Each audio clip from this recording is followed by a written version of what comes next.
Vision Quest is very unique because we have a very broad range of audience. We have from youth to elders, we have economic development officers, we have people interested in business and community development. So we don't cater to a specific target group. We have something that everybody can enjoy and participate in.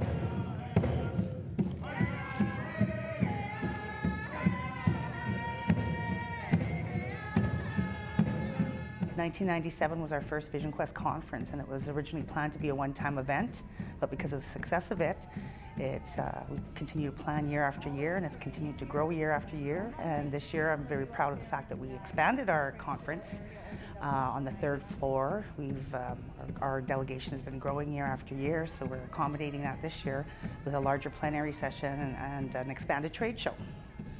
I'm actually very honored to have been asked to open the 16th annual Vision Quest conference, which is pretty amazing. I remember years ago when it first started, I came, and I think I've been the elder the last 5 years again, and I've seen it grow, and I've seen amazing things happening because of the ability of us as people to come together and to make the changes that have to be made within ourselves. It gives us pride to be who we are, First Nations people, Aboriginal people, Métis people. We're expecting there to be well over 1,000 attendees, and that's a significant increase over the past 16 years. And the conference has actually been expanding every year. And as word gets out about the Vision Quest conference, we have more and more people that are standing in line to be part of the trade show and also registering right up to the last minute. I want to thank you very much for giving me the honor of sitting here to listen to me today to talk about my own Vision Quest. Well, Vision Quest is an absolutely phenomenal way for people to network and to get information. That's what the conference is all about, for expanding the horizons of Aboriginal people. I think when you look at the slogan, Vision Quest is incorporated from vision to reality, and the message of the conference theme of promoting Aboriginal business, community, and economic development, it's better to ask how could we not have a trade show incorporated with this conference.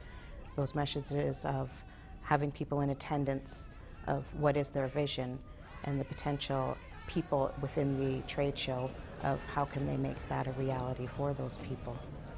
This year we're looking at approximately 85 booths. We've seen the increase of our participation in delegation and the trade show year after year, and it's just been noticed that it's time to expand, and we have that response from the business community who wants to be a part of this great conference.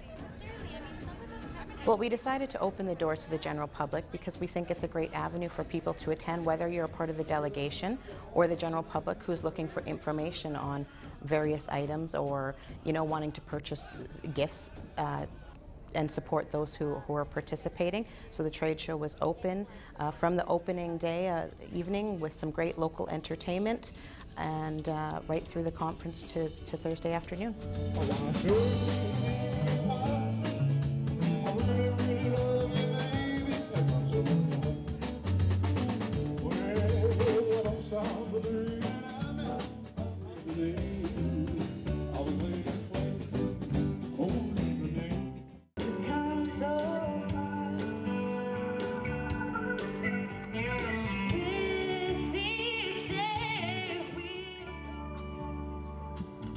Sitting there out by the lake.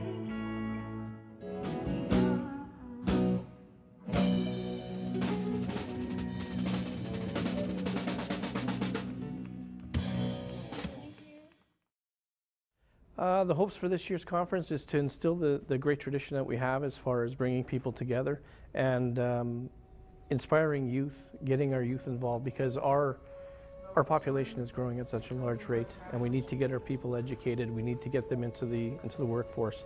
And if we can motivate youth, they can make changes within their community, and then it just ripples out from there.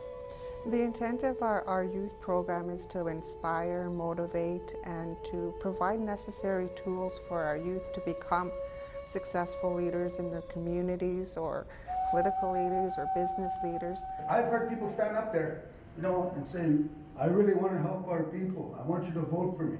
And they really feel it. Eh? After they're there for a couple months, all of a sudden, we're on the radio, deal, budget, money, April 1st, new budget's in.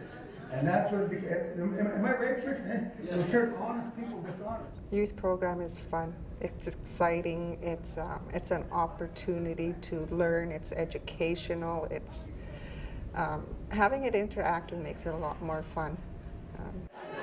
And I'm not going to be like one of those older people, okay, you guys? But it was a different time, eh? You know? It was a different time because we didn't have computers. We had Light-Bright. You know? We didn't have iPads. We had Etch-a-Sketch. We didn't have Facebook friends. We had cousins down next door. At this year's conference, we have two keynotes. One is Winnie Miller, and she's a former Olympic athlete, and she was also behind the scenes during the Oka crisis, so we're really looking forward to her story. I want you to remember from my speech that we come from a long line of people who never, ever gave up. That blood runs in all of us. That blood runs in each one of you. That spirit is in all of us. We don't give up, and we fight and we struggle to be here. Now we have to fight and struggle to make our future what we want. And that means we don't fight with each other. We cannot. The lateral violence that happens in our communities, the putting down, the abuse that happens among our own people, we need to stop. We need to support. Well, basically the message I was trying to tell them is how having a dream that started so kind of small, just a statement, how it helped shape my life, it helped mold me, it helped direct me, and it went from being a dream to being a conviction to being something that I actually put into play and achieved, and how I feel that we need more people to go on and achieve their dreams, and to know it's not easy. It's really, really, really hard, and it's going to be hard. You're going to fail. You might fall on your face, but if you don't even try to dream, then that's even a bigger failure than not getting there in the end. Because ideally, understanding, and it's hard to explain to a little kid, like, oh, you want to be a rock star, you want to be a movie star, you want to be a business person. It's the process of getting there that transforms you. Well, Eric Schweg is our second keynote on Thursday, and he is an actor, and he's also an Inuit carver, and most recently he's well known for his role as the chief on Blackstone, a new APTN series. A lot of times we have to hit absolutely rock bottom before we can rise again. And I'm sitting here thinking, wait a minute, we've done that 10 times over. How come we're not rising? And how come we're not rising together? Because if we don't rise together, we fall apart. You have to be hopeful. There has to. I love that line by Bruce Coburn, that we have to kick at the darkness until it bleeds daylight. Right? There's no other way.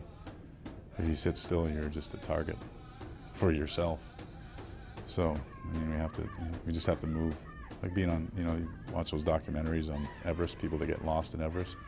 You have to put one foot in front of the other or you're a dead man. And that's what we have to learn how to do. Anybody else's, before we can save our children's lives. Well, we hope our keynote presenters will provide inspiration and motivation and share their life lessons and make people realize that if they have a dream, that they can make that dream a reality.